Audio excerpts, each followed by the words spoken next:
Welcome to the second panel of the day. So this panel is on a recent paper called The Innovation Defense, a Capabilities Test for Merger Review. Let me give you a little bit of a context, not that we need it, but we are meeting at a moment when the treatment of innovation in EU merger control is genuinely up for grabs. Almost 2 years ago, we had the Draghi report, which called explicitly for updated merger guidelines that allow for an innovation defense. This was a mechanism for merging parties to demonstrate that their transactions increases the capability and incentive to innovate. Now, Commissioner Ribeira's mission letter picked up this call, and the Commission embarked on a comprehensive and ambitious review of the merger guidelines. The in-depth consultation devoted an entire paper on this topic, and then the follow-on stakeholder consultations revealed a consensus that the guidelines do not adequately explain how the Commission assesses innovation or other dynamic factors. So the question is not whether innovation should feature more prominently in merger control, but how. With that being said, we are discussing a paper today, like I mentioned, that offers one answer. Professors Connie Helfat and Nicolas Petit argue that industrial organization provides limited tools for evaluating innovation defense claims. They propose that the business and strategic management literature on firm-level capabilities can fill that gap. They further propose that a 7-question capabilities test can be devised to elucidate how innovation benefits of mergers can be understood and how they can be incorporated into assessments by enforcers. The test is designed to be legally administrable and in particular assesses whether the merger brings together resources and capabilities that make innovation more likely. We have a distinguished panel today to discuss this paper. Professor Constance Helfat, to my right, is J. Brian Quinn Professor in Technology and Strategy at Tuck School of Business at Dartmouth. She will be presenting the paper. And then we will have 2 discussants, Professor David Teece, Professor of the Graduate School at UC-Berkeley's Haas School of Business, and Pierre Régibeau to my left, who served as the former Chief Economist of DG Comp. And we will be discussing extensively this paper from both theoretical and enforcement angles. With that being said, I would like to just give the floor to Connie for the presentation, and then we will further with the discussion later.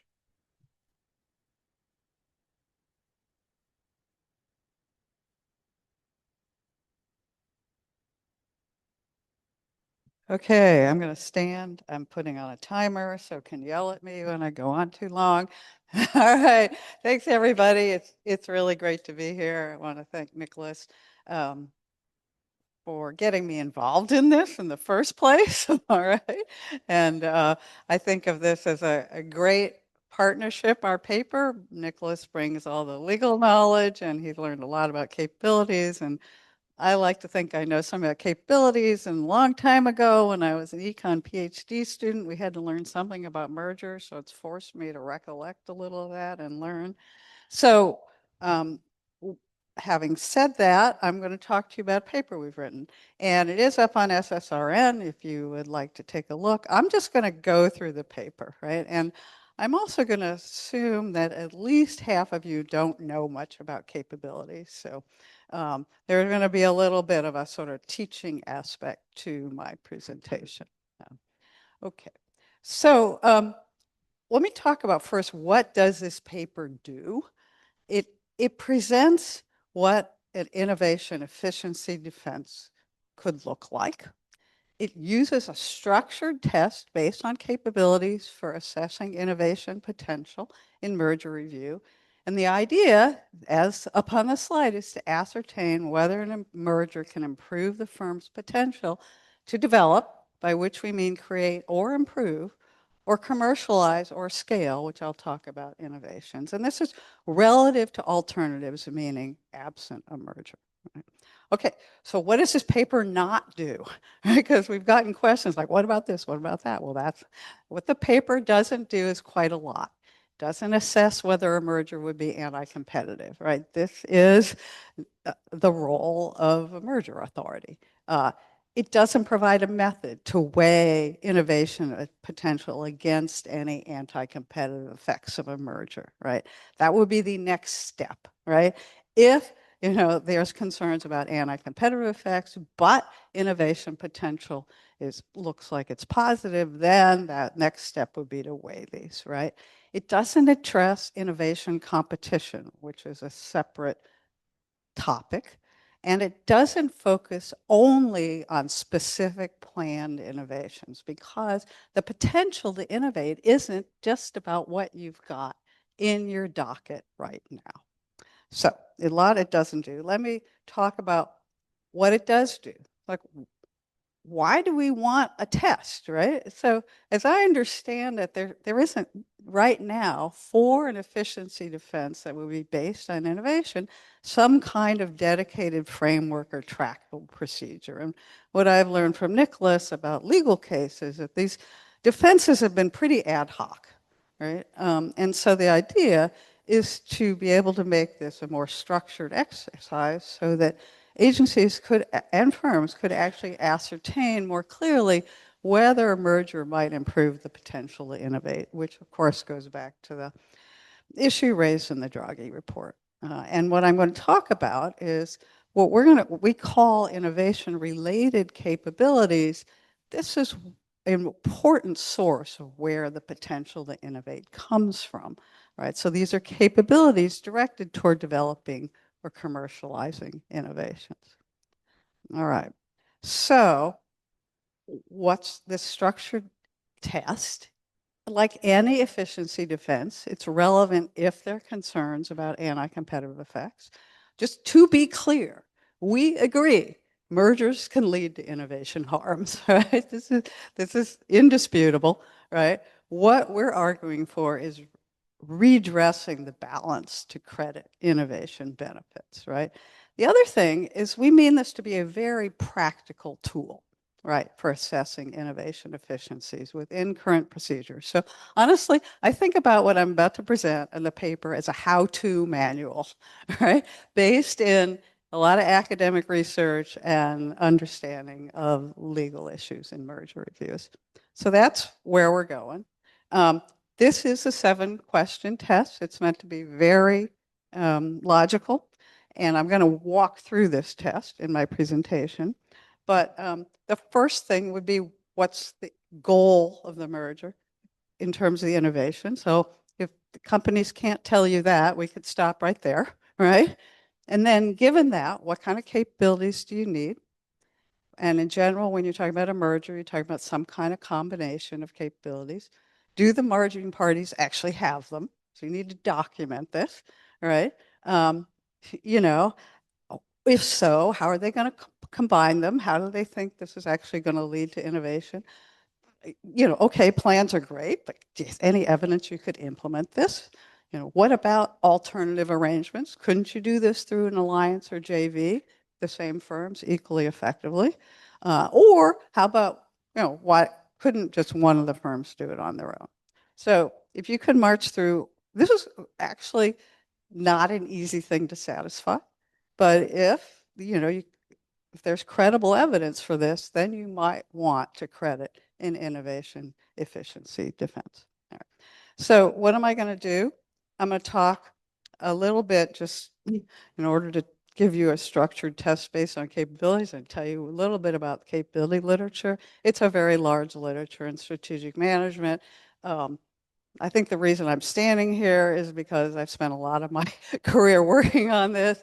I do a lot of conceptual research as well as empirical research dealing with this. And as an aside, we're talking about capabilities at the level of an organization or a unit or a team. We're not talking about individuals, although if you'd like to know about that, I've done work on that too. I'm going to talk briefly about what we mean about innovation potential, and then I will walk through the logic behind these 7 questions. Okay, and then I got some brief conclusions about where might we go from here. Okay, so firm capabilities, right? I would say economics, there are some nice papers, there aren't that many, and a lot of them refer to organization capital, organization knowledge. economists don't study, by and large, what these are made up of, right, or how they function, right? So that's been left to the strategic management scholarship. I do think that they might have implications for antitrust analysis as well as other decisions that policymakers make. So what's a capability? Here's a sort of synthesis definition, right? So it's a capacity to carry out a particular activity. I called it manufacturing. You know, maybe I should have put manufacturing a chip in there to make it more interesting to you. Involves deploying resources. These resources is the term we use for assets, tangible, intangible, or human, for an intended purpose, like producing a car, producing a semiconductor chip. It's context dependent, right? This capacity is when you're really different if you're making biopharmaceuticals than if you're making a semiconductor chip. You can break these down into sub-capabilities. So if you're interested in R&D capability, you might have capabilities for identifying new projects, for staging them. So there's a hierarchy. And they do require resources, right? You can't do this without planner personnel, but one of the reasons why we're focusing on capabilities is because resources are kind of useless if you have no way of doing anything with them, right? So if you give me a pharmaceutical lab, I don't think anything's going to happen. I know nothing about how to how to develop drugs, right? You need the capability. Okay, so having said that, all right, so here's just a nice diagram. You've got the capability, it uses resources, produces some activity, it leads to some outcome. I would say, you know, we're thinking about innovation here. So you say, okay, I have an innovative activity. What's the outcome? Well, the immediate outcome, as somebody said, is accumulation of knowledge if you're any good at this. And occasionally, I mean, innovation isn't automatic as you accumulate knowledge, but if you have a capability, as I'll explain, it'll give you higher odds of actually innovating. Okay, so what's a capability consist of? This is actually quite important for the test. So organizations have practices, they have procedures, they have routines. Some of them are written down, some are, just sort of not knowledge. Luke was saying, look, a lot of this is not written down, it's tacit, right? But it's knowledge about how to conduct an activity. So if you want to know how to make a semiconductor chip, there's not a manual for this, right? This is so complicated, right? What these routines and procedures do is they enable a firm or a unit within a firm to carry out and coordinate a linked set of tasks, and to do it in a reliable and repeatable fashion. So we're contrasting this with sort of ad hoc stuff. Right? Again, a capability is not a resource. It's not a physical asset. It's not people.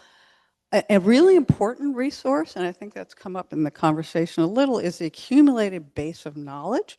So for example, in science technology, this is different from the knowledge of how to use those resources, right? Which is what's in a capability.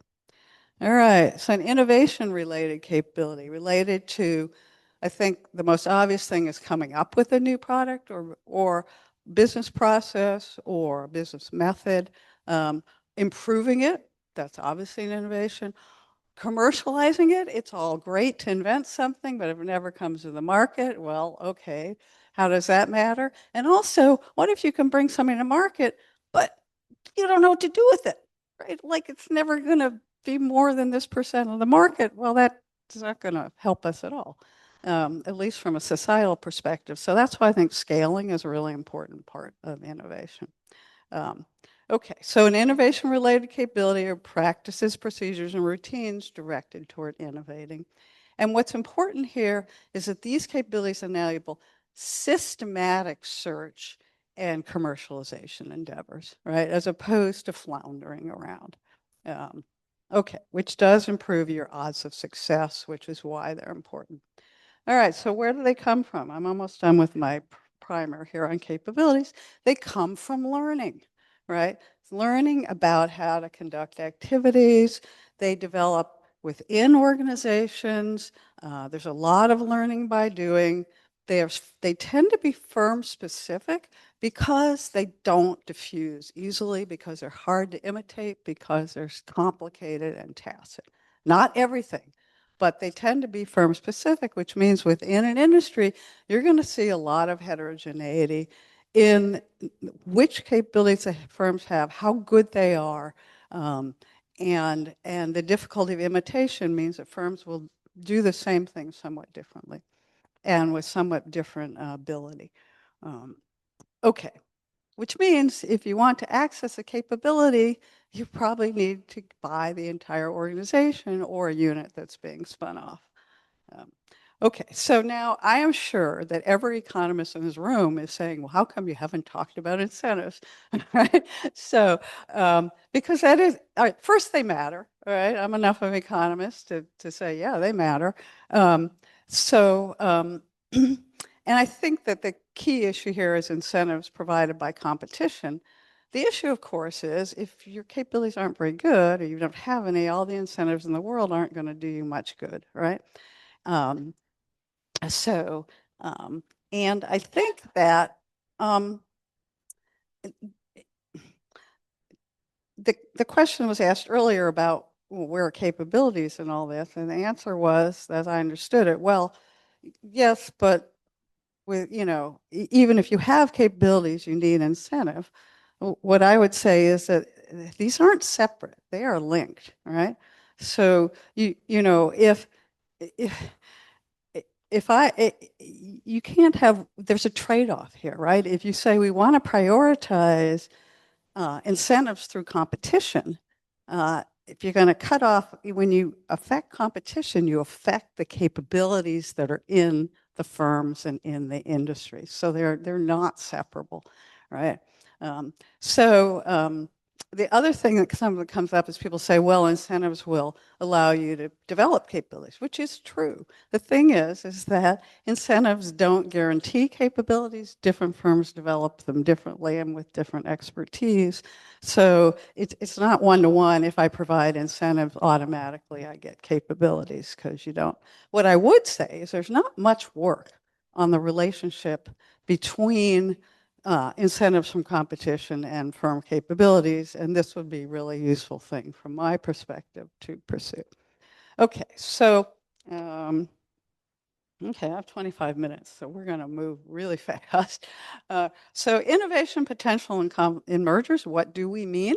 We mean the potential to develop or commercialize an innovation, right? So we're talking about potential here, not a specific innovation.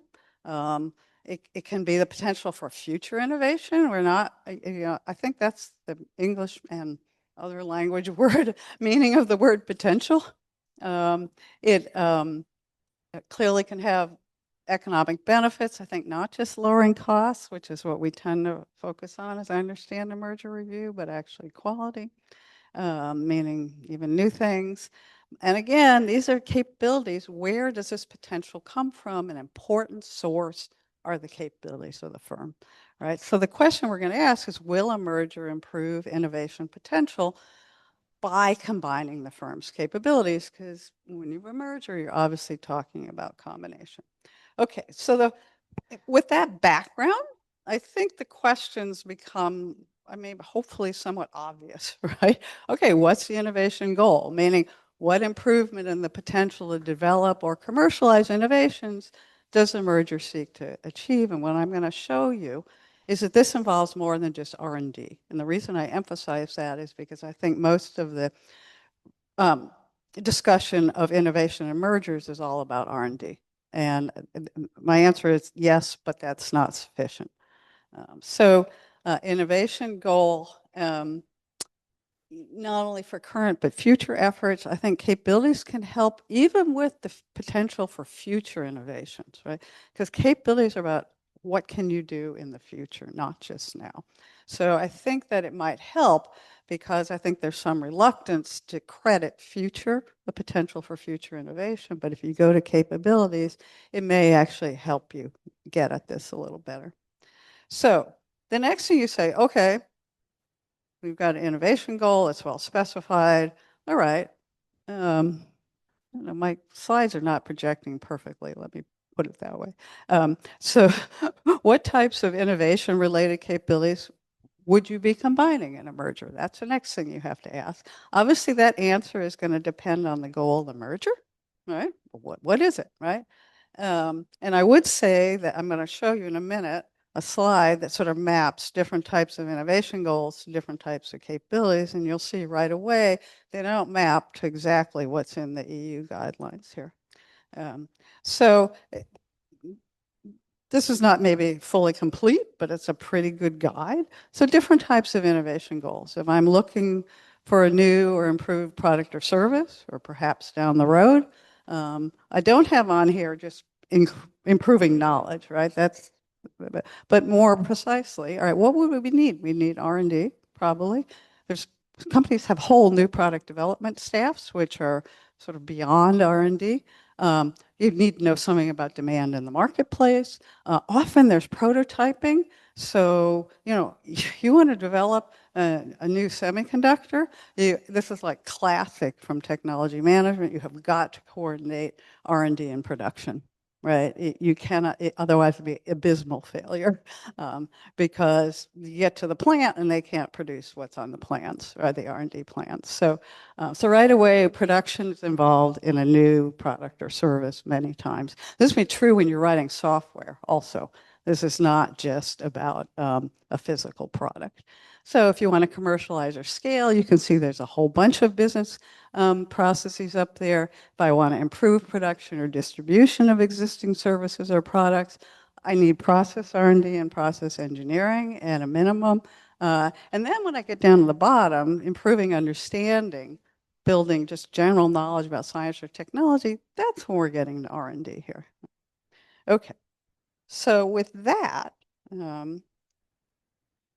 and so once you sort of lay out what we're talking about here, then you say, okay, you merging parties, do you actually hold the kind of capabilities to achieve this goal, right? I think this is really important. So first, you need to document, itemize what are we talking about here? What types of capabilities?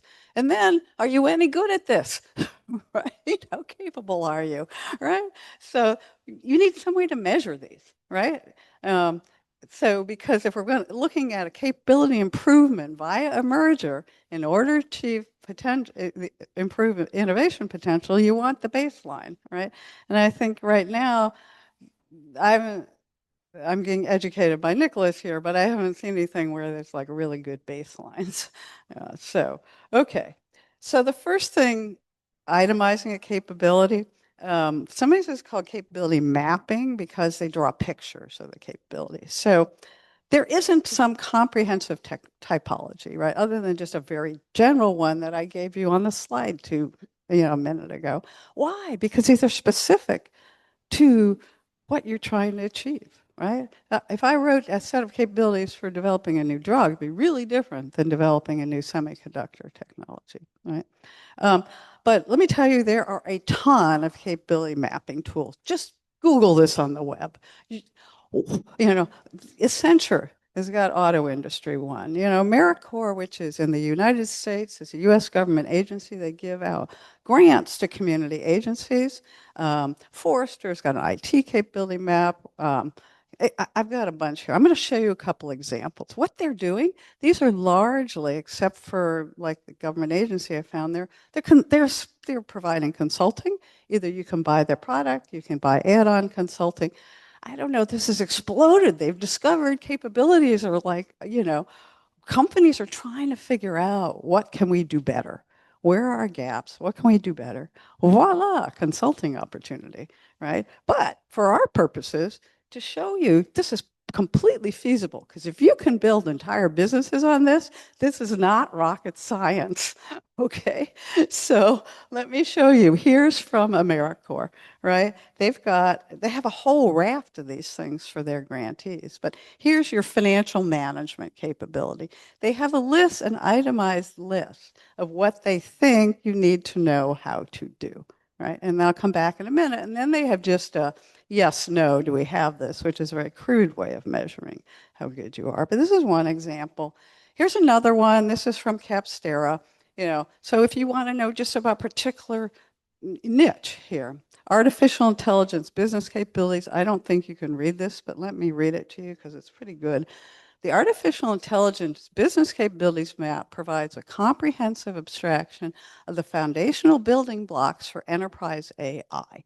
It spans from foundational aspects such as net data acquisition, pre-processing, model development, to more applied domains, including model deployment, maintenance, business integration, and user experience. Every single one of those is a sub-capability, right? But this is, again, this is completely diffused within businesses. And here's another one. So I found an innovation capabilities assessment. This is from someplace called Innoverse 365. I don't particularly like their innovation assessment, but just to show you, you can do this for innovation, right? Okay. All right. So mapping is not, you need to put in the effort to do it. There's tools out there you can consult. Then you need some way of measuring these, right? Are these any good, right? Some precision would be helpful. So there's two methods. One would be self-assessments, and that's what a lot of these tools on the web do. They give companies a way of ranking how good or bad you are. There's sort of an ordinal scale. The other is there are ways to try and objectively measure these in a quantifiable fashion. There's quite a lot of research in strategic management that tries to do this. So I'm going to show you the types of measures that people use and how they operationalize these. So again, nothing's perfect, right? This is empirical exercise, but it gives you a good sense of how you might figure out how good or bad are these specific capabilities. So there's really 5 main ways that this gets used in empirical research. One is how much prior experience do you have? Why? Because capabilities develop through experience, right? So the more experience you have, you tend to get better over time. How much effort did you put in, right, to developing it? Again, not just how much time, but how much effort. That's going to make you better. There are proxies for resources because capabilities have to use resources. And I'm going to show you an example of how you can do this. What's the output of the capability, right? That's going to be correlated with how good the capability is. And the people, right? There are teams that are actually involved in capabilities. So if you know something about the inputs, the teams might tell you how good that capability is. So, and there are some specific measures, right? They're very crude ones, like how much experience, months, years. You can actually tell when companies started developing a capability. This we know how to do. How much capability effort, hours of training, funding. Companies can get this information. This is not like something that's not available when you're doing a merger review, because it is. Resource proxies, sizes of facilities. I'm going to show you an example with the sophistication of the technologies that might be used, right, that are going to correlate with how good the capability is. There's ways to measure amount of output, cost of output, also quality. So in marketing, these researchers and companies do what's called conjoint analysis. It's a very fancy thing, actually, but you can measure the quality of output.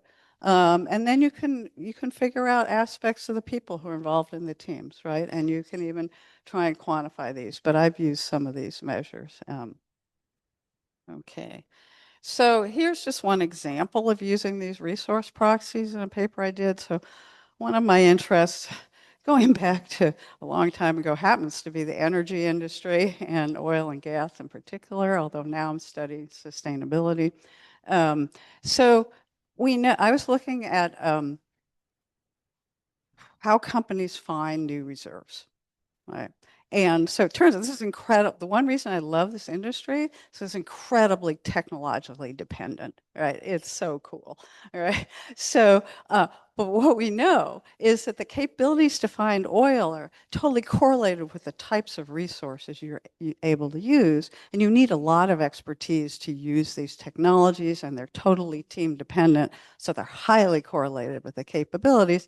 And we know the hierarchy in this industry of technological advancement. So we coded the hierarchy as a measure of your capability, dumped it into regression with the outputs, which was how many oil wells did you find, how many did you develop, a bunch of other controls, instrumental variables, but that's how we measured the proxy, right? So, okay, so just a couple of words about this. This is a pretty fine-grained analysis, right? It really does require you to know something about the context. That's how we were able to figure out a good proxy for the resources in that industry because we knew about the technology, right? And also even within companies, right? The specific measures you might use are going to be dependent on the availability of your data. And I'm talking about this in just a second. And then you might also want to think about how do you combine these measures? Because I've just given you a laundry list of several kinds of measures here, right? How would you combine them even for one capability, right? So I would just say a couple things. Submetrics are close substitutes, like the amount of development of capability or the number of years of prior experience. You could use one or the other. Same with the resource proxies. People is a type of resource proxy.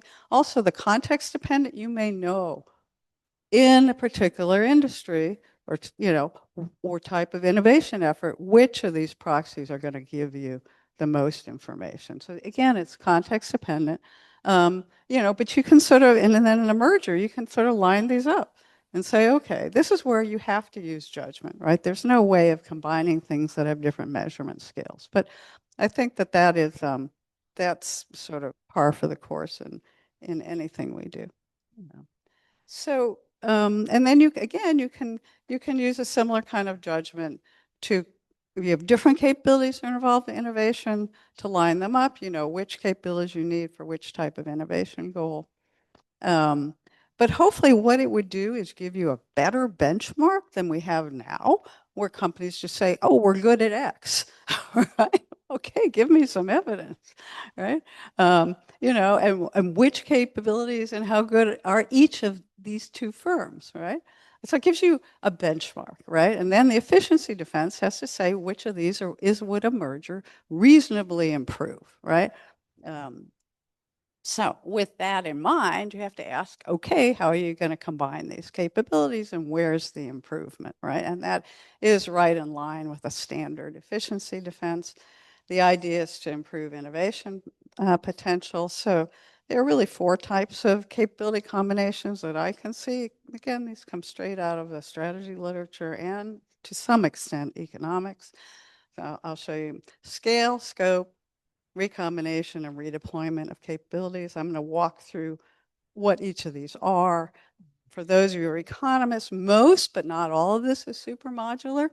And the other thing is, these are relevant often to the industries in which at least one of the firms is currently participating. Like this, so this is not necessarily an argument about out-of-market competition, right? So, although there could be new products and new industries created. So here's like a little graph. Maybe it's helpful, but just to show you, it's adapted from one of my papers. Initially, firms learn, they get better. I'm not sure if this, there we go. See, they learn, get better. Eventually, they've got a mature capability. This is just an abstraction. And then if you merge, well, okay, we get greater scale in the capability. It might make you more capable for a unit of the activity. Same with sharing, recombination, or redeployment. That's kind of the logic.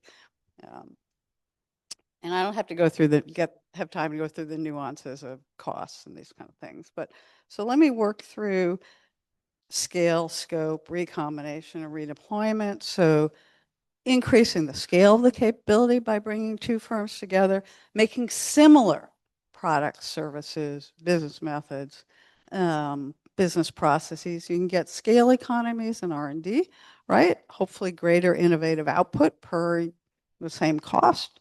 You can improve capability, one firm's got a better version of the capability than another. You can upgrade the other firm's capability.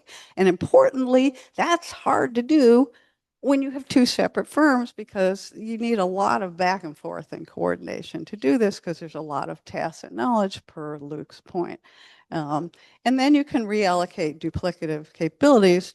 And there was actually at least one case that I understand where they said, ah, yes, they would reallocate these to new innovation projects, right? And the other thing is, I mean, just more of a standard competition approach is like, you could create a stronger competitor for innovation, right? And that was Microsoft competing, be a stronger competitor to Google. Scope, I think a lot of people in this room are probably familiar with economies of scope, where you bring together we're talking about different products, services, et cetera, right? Increase your innovative output for the same cost, or you can reduce costs for the same output, but I think we're interested in greater innovation potential here. So here's a pharma company. They've all got screening processes. Some are better than others. You could upgrade your screening process, but for different compound libraries, right? Directed toward different products, right? And again, I think these apply to existing markets, not just new ones. Recombination. So again, this is across different products, right? So you've got two firms with different products, right? We know that recombination of knowledge is one of the primary routes to innovation. There's so much work on this. And including recombining capabilities is going to lead to new knowledge. And then finally, we hope, could lead to new knowledge. And then finally, redeployment. People use this term loosely, but it actually means something in the management literature. It means moving a capability or a resource from one product, service, et cetera, to another. Sometimes they're in different markets. Sometimes they're in the same market, right? But they're qualitatively different. Firms do this all the time, right? Pharma companies move their researchers from one project to another, right? And from one sort of type of science to a related area of science, right? And so I think that this sometimes gets neglected. Redeployment can actually strengthen competition right away, because you bring these capabilities to another market, right? So you can move from one merger partner to another, right? So these are the main effects. Okay, hopefully you can document these plans. I mean, you ought to be able to have, if companies can't actually document how they would do this, I would probably say, okay, done, all right, next. All right, so suppose you've got to the point where so far they've done a good job with this. The companies say, okay, are you capable of implementing this, right? So there are some things that are important to assess. Whether companies have related knowledge bases, whether they have what we're going to call an integration capability, and whether to assess this, you could see if they have a track record of doing this. Now, before I say anything here, I want to make one point, which is that implementation and a track record of implementation, is not, you have to calibrate this, right? If you've got a big company acquiring a teeny company, but the big company doesn't have a great track record of implementation, it might not matter, because what they're trying to do is really simple, right? So you also have to calibrate this with how difficult is this integration going to be. If it's going to be fairly difficult, and I'll explain to you on the circumstances under which it might be, then this particular question becomes important. So first thing that helps with implementation is when the knowledge bases and the capabilities are related, right? Why? So this goes, somebody was talking about it was in Adrian's paper, the ability to absorb science and technology, which comes from this research by Connie and Leventhal, which is one of the most highly cited papers on this planet. And the idea is that you need a base of knowledge in order to be able to absorb new knowledge. So if you gave me, some physics thing to work with, it would be hopeless, right? I have no absorptive capacity. But if you give me something that's related, like, to my knowledge base, so for example, I know some of the capabilities, if you start talking to me about geographic spillovers, I probably could do a little more with that. So it enables the information and the capability in the mergers for you to actually absorb the knowledge that's in there, right? And there's a research pretty strong showing that when firms have knowledge bases that are related, innovation outcomes are better. There was a really nice paper in 2001. There was a big replication in 2008. This works, right? And so companies can document this. We either do or don't have related knowledge bases. You have to make the case for the relatedness. So that's one thing you could look at.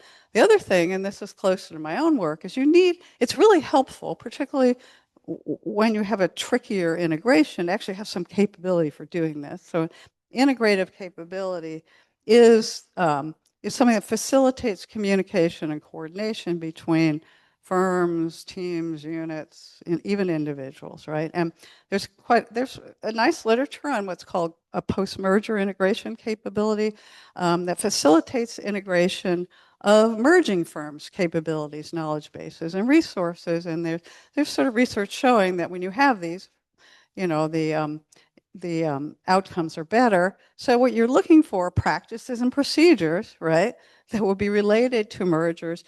Any merger you see, you're going to see, like in the filings, the legal filings, you're going to see, okay, we're forming a dedicated integration team. The company is going to be a lot better off if they've already know how to coordinate across a merger.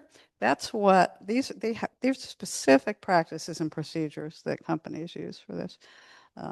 So given that, you might look at, okay, well, is there a track record here, right? It's one thing to say we can do this, but it's even stronger. So companies could provide evidence. What are our practices and procedures for post-merger integration? Some of this will be codified, not all of it, but they'll at least tell you how big are our teams, who's involved, this kind of thing, right? The other thing is you can look at evidence of past experience with successful knowledge absorption and combination. I mean, I'm in the interest of time, I'm not going to talk about the specifics of how you would do this, but you could certainly document this, at least to some level of confidence. You could also look at a record of acquisitions. If you've got sequential acquisitions, particularly in the same area, that if companies keep doing it, it's probably because they think, it's successful. And both of these are evidence of these capabilities, as an aside. Okay, so we're almost done. Could a capability combination be achieved by an alternate arrangement, right? Particularly, the major alternate arrangement is actually an alliance, which is a formal agreement. It's usually got a contract. When might an agency want to credit that alliance would be more successful versus a merger, right? So mergers are going to be more successful when there's a lot of interdependence involved in combining the capabilities, right? Because it requires a lot more coordination, integration, which proceeds a lot more easily with inside companies. If these are relatively independent capability combinations, like a pharma companies, Pfizer does this all the time. They have marketing alliances, right? With an already developed drug that doesn't require nearly as much coordination. Alliances work great for that. It also helps if you have post-merger integration capabilities, if you're merging, if you have alliancing capabilities. If you're doing alliance, I would say that not many firms that do mergers frequently do not do alliances because they're different capabilities. So just FYI. But you can provide evidence about this. And then I guess you could say, well, could the firms alone make equivalent progress toward the goal? I would say if you've got convincing answers to some of these earlier questions, then it suggests that the firm's not going to make progress on its own, but also post-merger integration is not costless. So, you know, if a firm could do this on its own, you're less likely to see them to go to all this trouble. It is a lot of trouble. And by the way, if you're a publicly held company, you're going to get held to account. So it's costly. So I do have the example here, but I'm going to skip it. I'm assuming some of you are familiar with the meta within case and the rebuke that the judge gave. The, the, the merger authority, the main point here is that financial resources are not enough. Everything we've been talking about are non-financial resources. Okay, so I'd like to close with 2 slides here. So I've whipped through a lot of stuff. Love to have you read the paper. So what would be the implications for the merger review process? There's probably more, but a few. You could structure the process to implicitly consider the innovation potential of a merger, including with respect to efficiency defense, which was what I've been talking about. I think I'm not the legal scholar on this team, but as I understand it, this test we've proposed would need a broader interpretation of consumer benefit rather than an immediate benefit. I think the merger specificity here is actually covered quite a bit in the test we have. And the verifiability, again, I think, particularly because you're looking at potential, you might need to relax how you think about verifiability. One thing I would like to say is that I hope I've interested you in the idea and are willing to consider that assessing innovation potential is feasible using a capabilities framework. We like to think it's ready for use, right? In merger submissions, perhaps it could even be included in initial filings, which I believe was mentioned earlier in terms of thinking about efficiencies. It does require the companies to provide very detailed data, pre-merger planning documents. There are a lot of internal data related to what I was talking about in measuring capabilities. And perhaps agencies might want to, if you're open to this, actually gain expertise on capabilities. So I'm sure there's lots of people who would love a staff position. But that would be one way to do it. And so finally, just to leave with a bigger picture idea, innovation does drive longer term competition. I hope that that's well accepted in this room. And protecting innovation competition and product market competition does provide incentives to innovate, 100%. And so facilitating innovation-related efficiencies also can improve innovation potential through these capability combinations via merger. So it's both, right? It's and, not or. So thank you guys for listening. I probably exceeded my time. So I'm going to turn this over to discussants.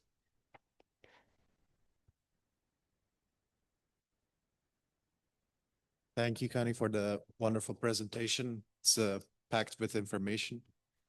So we have around 25 minutes. I would like to turn to our discussants first. First, David, let's turn to you. Can we just get a few reactions on the paper, maybe broader implications?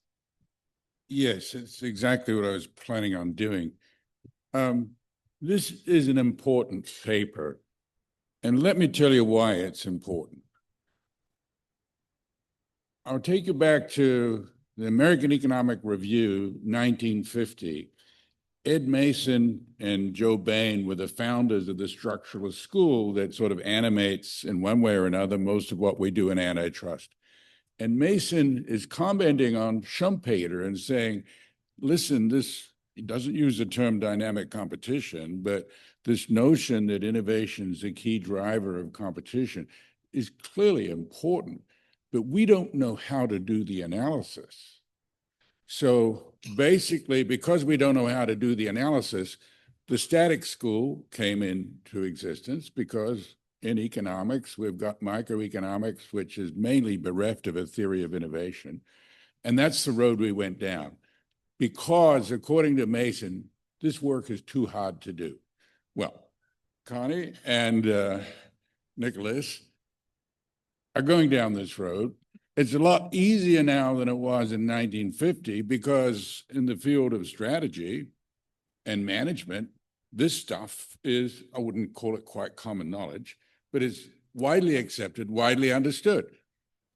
Why isn't it in the competition economics textbooks? It's because economists don't know what to do with it, because it doesn't fit into the equilibrium frameworks. We're going to hear more about this from Brian. Doesn't fit into the equilibrium frameworks. But clearly, anybody that knows anything about business, any manager, any executive, and any smart politician knows that capabilities, along with innovation, are the key drivers of competition. And innovation and capabilities are two peas in the same pot. So this paper is salutary because you're defying Ed Mason in the American Economic Review in 1950. And you're also putting out a challenge now to the agencies. Look, guys, you've got to bone up on this stuff. So the details of what it is in this paper, and not as important, is the overall thrust of it all. And let me go on, though, to make a few other comments. First of all, putting out capabilities and putting substance behind it enables you to address what the merger guidelines actually require. You look at the merger guidelines in the United States and in Europe, it says you have to examine incentives and ability.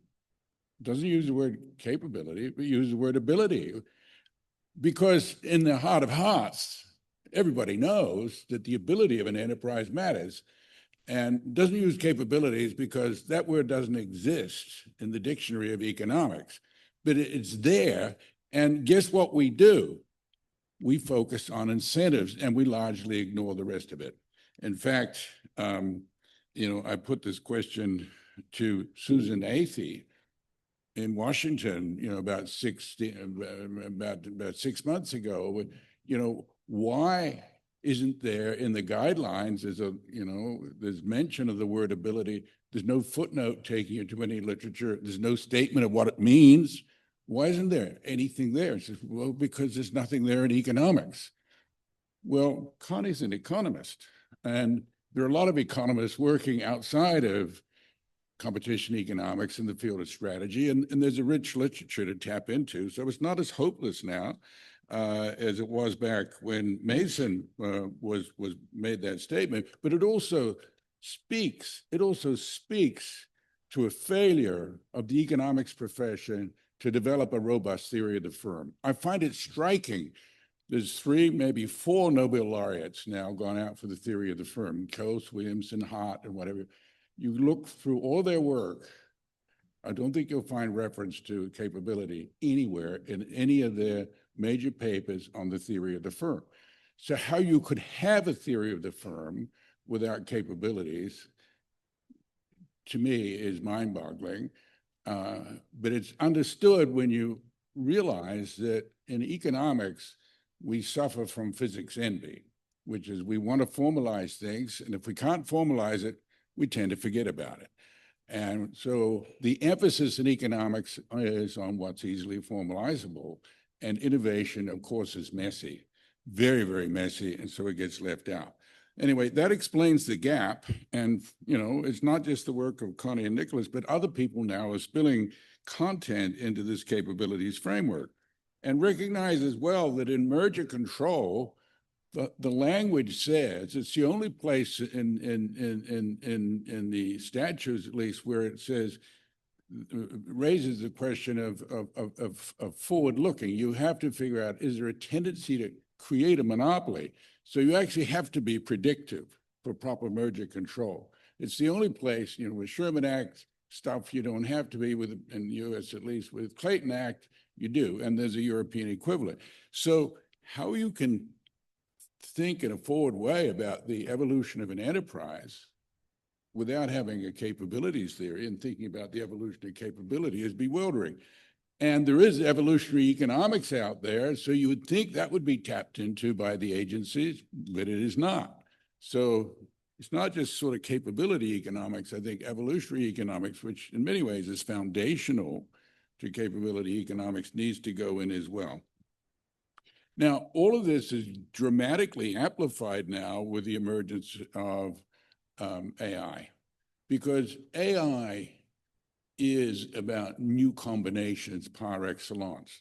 not just inside the firm, but outside the firm. Primarily, in fact, the essence of AI is in ecosystems and, new combinations of ecosystems, which requires a certain amount of ecosystem management. And so you need focal firms in the middle to make these things work. And sometimes, having these extra capabilities will help the focal firm develop an ecosystem. And so you can get more robust ecosystem competition going.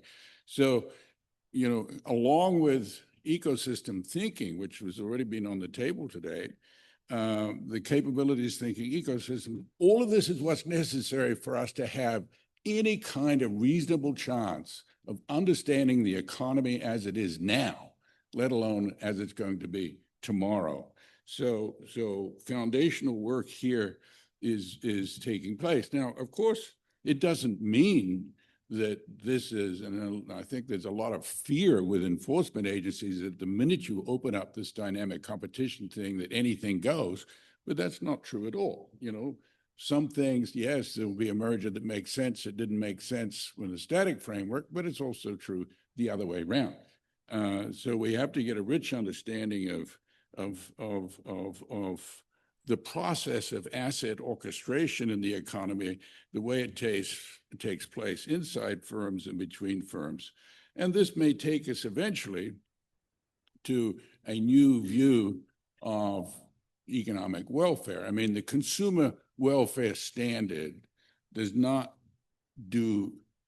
particularly helpful, I think, at least thought of in a narrow sense, because it's one, too short run, and two, it's just looking at consumers. We probably need something more general, such as, at least where innovation is involved, what is the impact of the merger on the innovation ecosystem? I think that can be maybe a proxy for long-term consumer welfare, because if the innovation ecosystem is made more robust from this merger, then maybe it's something to move forward with. But the notion of looking at the ecosystem rather than consumer welfare in a particular market, I know Pierre probably has some problem with this approach, but we'll see. But I do think you have to open the lens to the broader ecosystem, because innovation takes place in the context of ecosystems, not in the context of markets anymore. So a market contract is, to me, largely artificial today. And as Nicholas said in the opening, it's about broad scope competition, and boundaries between industries are disappearing fast, and boundaries between markets are disappearing fast. If that's the case, are we going to dig in deeper and keep looking deeper into the teapot to find the tea leaves where the market boundaries are? Or are we going to pop up and say, what really matters is the innovation ecosystem? And is this activity helping the ecosystem, making it more innovative, or is it going to dent innovation? That may be a good proxy until we figure out something better. Thank you, David. And I turn now to Pierre, who is probably the perfect person to react to this. So. Yeah, my wife would say that I'm not a perfect person for absolutely anything on earth, but I'll go on with this. I really like this paper for many reasons. First, it talks about innovation. I like innovation. Second, it talks about innovation in the context of competition policy, where until, say, the last 15 years, where some attention is paid to it, it was, severely lacking. It also, and more importantly, brings a new complementarity lens through which to look at innovation in merger. And I'll try to explain why it's complement, what it does that we don't do right now with our market-based approach. It also would have the great benefit of getting people in competition authorities to learn a little bit about how firms actually exist or are managed, and that there's a literature on this. That's something that is already, that I found even in the commission, which is not your, small regional authority, is that the level of ignorance as to how firms work, what they know, what kind of data they might or might not have, is actually fairly shocking. So kind of anything that would get the authorities to read more a little bit about management, about the reality of the firm, is something that I would applaud. And also, I think that it fits fairly well with some recent cases. Now, let me start by being a little bit provocative. I've just said I like innovation. I've been on record as saying that I think probably innovation might be more important than static effects in merger and so on. Well, let me argue the contrary for a little while. Take the following example. Suppose it's a merger that would increase prices by 10%. That's forever. 10% forever every year, right? Now, let's look at innovation. And the point I want to make here is that how important innovation is depends on the counterfactual. Suppose you merge and you decrease, and there's no efficiency, so you decrease the incentive to innovate. What does it mean? Does it mean the innovation is not going to happen?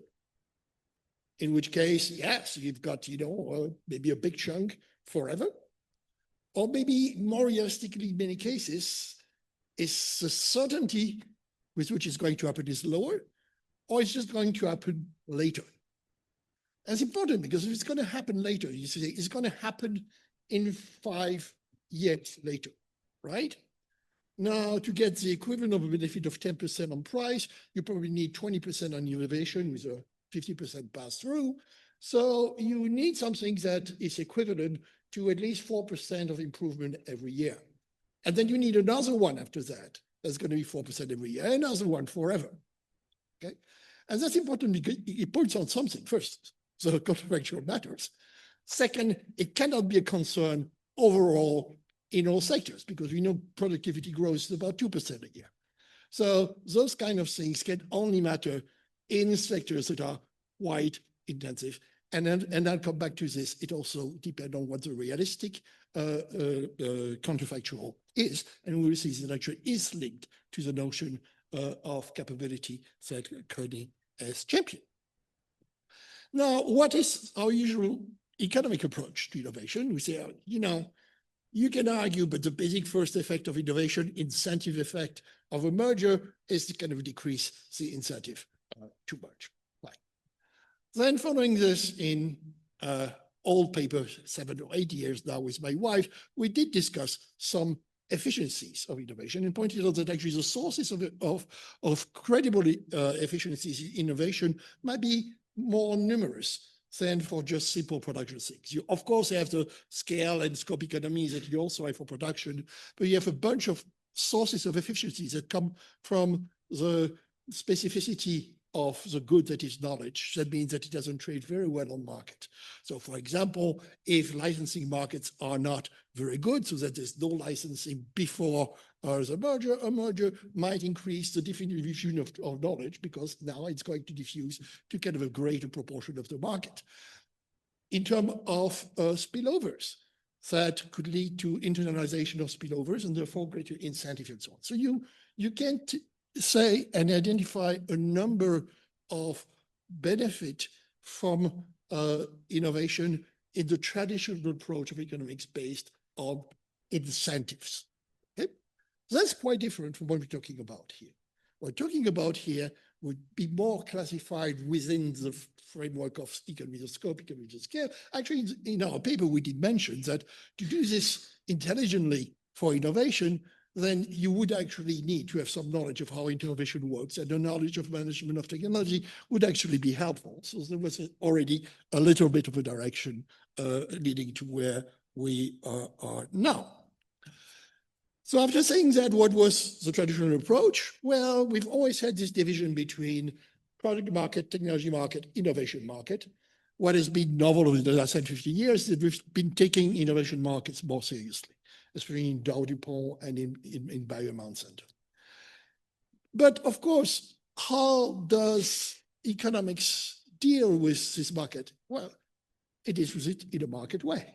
So it looks at things like, oh, maybe there input in innovation, and maybe there's too much concentration in the input in the input market, or an essential facility, and that would create kind of foreclosure issues, Okay. Again, this is not what the proposed approach does. Now, essential facility has a little bit of a flavor of this because, again, it's something which is not reproducible and that is not tradable, which are actually the important aspect of the capabilities. and Connie says it's not assets. Well, the assets that would have this aspect, and you could actually tell the story with those kind of assets too. But it is true that those two characteristics are much more likely to be met for capabilities than other things, because capabilities kind of are a messy things. So the way I look at the capabilities literature is really as getting into the black box, explaining where those economies of scale, recombination, and so on come from, and trying to document them so that they can be taken into account in a public policy review. The thing that I like about it is that it also kind of sounds right. There's actually some cases to which they would fit quite reasonably. There's this all kind of not only noise, but documentation about acqui-hire, about hiring, acquiring maybe even a startup, not for what they've done, but for the expertise of the team. And Connie very rightly has said, we're not talking about personnel, but personnel is also the same thing as a team, right? A team embodies the capability of being work together and being able to achieve things together, which is not necessarily easy to represent. And interestingly also, if you look at the Doe-Dupont case, what did people in the commission do? They didn't do what my former advisor, Régibeau, alleges that they do, because Rich has a paper lately that you say, oh, look, if you look at the innovation you've done in the past by categories, it's not a good predictor of what's going to be next. That's never what was said. That was never the point. The point was quite different. Actually, the commission relied on an AI model to determine what kind of innovation different firms were to do. It's AI, it's black box. It's not just a technological category. So for each kind of innovation that occurred, they could come up with a probability that it would have been found by the one who found it, by the other one, and therefore it can say, look, if you merge, what would have happened? Who was the next one? It's a bit like in auction. If you merge with the one who would be the next one, that's more a problem than if you merge with that. When you think of it, the problem is that it's a black box, but clearly some of the mechanisms in this black box probably have to do with capabilities. So it was going in this direction, but in a way without understanding. And there, essentially, the demonstration could only be purely empirical, not directly looking at the mechanism. Okay. So now what's going to be nice is this explicit approach is that it would get into the mechanism and try to document the mechanism directly. Now let's step back a moment now and temper our enthusiasm and ask who's going to have to deal with this. Okay. And these are a bunch, there are economists. Some of them are open-minded to this, but have little expertise to that. And there's a lot of lawyers who I can guarantee you will have an allergy to this in the first reaction because they don't like to depart from precedent, from what they do and so on. So you're going to have to be convincing, to be extremely clear, extremely easy, with a lot of evidence and go slowly. And I'm just talking about the commission, okay? Before anything like this kind of percolate to kind of lower level of jurisdiction, that's probably overly ambitious, unless, and I'll come back to this, you're willing at some point to just say, look, there's a paper that say, oh, you should do it. But here is now how you should do it for the morons. And yeah, for poorly do. Yeah, if you're comfortable to say that a few rule of thumbs actually would be good enough to not get the answer kind of wrong in most of the cases, that's what would be needed. Now, let me go a little bit through your algorithm, your steps. First, defining the goal. And then I think you did it very well. The last thing you want to do is what most of the firms do. When they're defining the goals, they're going to identify a couple of projects. And they're going to say, this is where it's going to help. No, capabilities are interesting precisely because they affect your long-term ability to do R&D. And that's why they might have a very significant effect. So do not concentrate on a given project. Okay? Then there's, do you have capabilities? And they spend quite a bit of time about how you might measure those capabilities. Before I go there, though, I would move to what you have as number 7. which is, can you do it on your own? I would start with that, because that's the way we do it in mergers, is that, you know, we got to compare what if you stay on your own to what if you merge. So you need it there. And that's also good, because that leads directly into, I cannot do it on my own because I don't have the capabilities. And that leads into the next step. What capabilities are you talking about? How big are they? Okay. Then the next step is, okay, what is the mechanism essentially? How do those capabilities interact? And there I would make two remarks.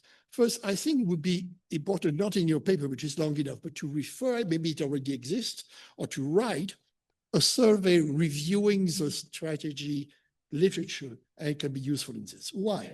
Because you're also going to have to convince judges. Judges might have seen empirical work, but we know that in economics, empirical work about the impact of merger on innovation tends to be very, very ambiguous. So they kind of discourage. So if, and I think there is, empirical literature that shows that capabilities matter, which kind of capabilities matter, so the combination of capabilities matter, that is something that would be very, very important for the non-specialists and people who have to implement that to know about, to be convinced and also be able to convince others. Now, in terms of not of kind of doing it kind of differently, right? That's a problem. As you say, the more separable the tasks are, the more of a problem it is. If what you do, like in pharmaceutical, I hire you to do my testing or to do my marketing, it's a vertically separated task. You can have an alliance. So you need something more complex. But of course, the problem is that if it's more complex, it's harder to document. Okay, so let's not kid ourselves. This is not necessarily something that is going to be that easy. And I conclude by saying that all the paper is worded as a potential innovation defense, but realize that capabilities can also be the base of theory of arms, right? Precisely because they're hard to create, to reproduce, and they're hard to trade. Okay, so if you're going to merge now, and somebody can argue that you have similar capabilities and those capabilities are not very common, that's a problem. Or that, even if you don't have similars, but together you can build a foreclosure story. And that's even worse than usual, because it's a theory of harm when you cannot divest, because by definition, they're not tradable. So be aware that these things can cut both ways. Thank you. No, it's a fascinating discussion going on here. I think we can open it for 2 questions. So the first 2 people will get it. Okay, 1, 2. Yeah, actually, I was going to start with what Pierre said last. But then I'll just shift to something. I think it's a misconception, and frankly, I think a little bit naive to suggest that the folks at the Commission are not thinking about capability when assessing mergers. They are thinking about capabilities big time, and probably not for 10 years from Dow DuPont, but for 50 years. The capability was in fact, and the overlap in capabilities was in fact the source of the concern there. A couple of companies out of a few, 2 companies out of a few, with the capability to come up with certain crop pest combinations at the scale, etc. So I think that's kind of really a misconception. And I can attest to that because I was there. I wrote a big part of the Dow DuPont analytical annex together with Giulio Federico there. And if you read that decision, you will see the word capability or synonym a lot. So apart from that, I think it's great effort and welcoming that we have now taxonomies and discussion where capabilities come from and so on. However, suggesting that the agency is somehow not capable of understanding qualified arguments as such is wrong. These arguments were the agency was totally open to these arguments. I think of course, the other concern is, and why we don't see them as much, is what Pierre actually said at the end. The risk is that by arguing capabilities, in fact, what you might find coming up is that there is an overlap, and the theory of harm could stem from that. Yeah, I mean, that's sort of the comment.